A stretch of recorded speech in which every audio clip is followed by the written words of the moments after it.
આપણે French fries બનાવીશું અને એ પણ આપણે એર ફ્રાયરમાં બનાવીશું. તો એના માટે આવા તૈયાર પેકેટ આવતા હોય છે. એમાંથી આપણે કાઢી અને થોડીક વાર આપણે બહાર હવામાં રાખવાની અને પછી આપણે બનાવી શકીએ છીએ. આ પેકેટમાં સાદી આ ટાઈપની છે અને આવી પેરી પેરી મસાલાવાળી પણ મળતી હોય છે.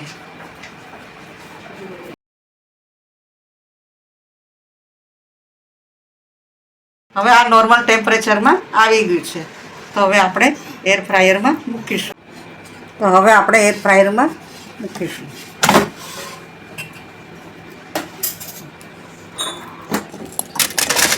તો આપણે અત્યારે અડધી મૂકીશું અંદર.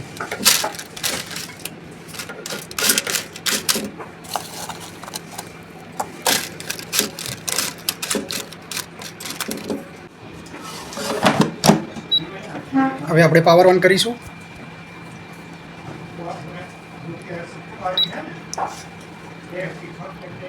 તો આમાં જે ફ્રેન્ચ ફ્રાઈસનું જે મેનુ છે પ્રી પ્રોગ્રામ કરેલો છે એને આપણે સિલેક્ટ કરીશું અને પ્રોસેસ ચાલુ કરીશું.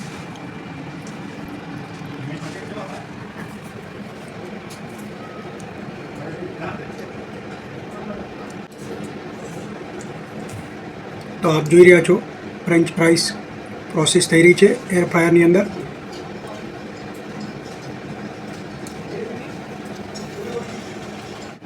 બસો ડિગ્રી ટેમ્પરેચર અને 20 મિનિટનું ટાઈમર આપણે ગોઠવેલું છે. અને આ બધું અલગ અલગ જે વસ્તુ હોય એના માટે કંપની તરફથી પ્રી પ્રોગ્રામ આમાં આપવામાં આવતો હોય છે. તો હવે આપણે જોઈએ કે શું પ્રોસેસ થઈ રહી છે. આમાં આપણે મીઠું અને ઓરેગાનો એડ કરી દીધો હતો અને આવી રીતે વચ્ચે એકવાર હલાવી દેવાનું અને પાછું મૂકી દેવાનું.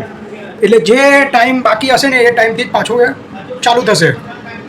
બરાબર છે. હવે જે એર ફ્રાયર છે ને એની વિશેષતા એ છે કે આપ જોઈ શકો છો આ વિન્ડોમાંથી આપણે દેખી શકીએ છીએ કે અંદર શું થઈ રહ્યું છે.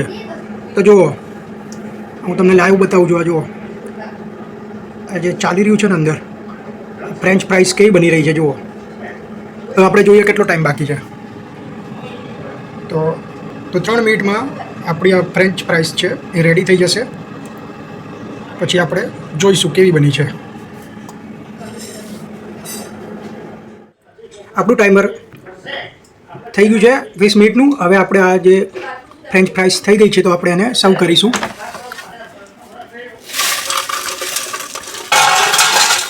તો જુઓ કેવો અવાજ આવ્યો. હવે આ નોર્મલ ટેમ્પરેચરમાં આવે ને એટલે આપણે એને ટોમેટો કેચઅપ સાથે સર્વ કરીશું. ફ્રેન્ચ ફ્રાઈસ તૈયાર છે.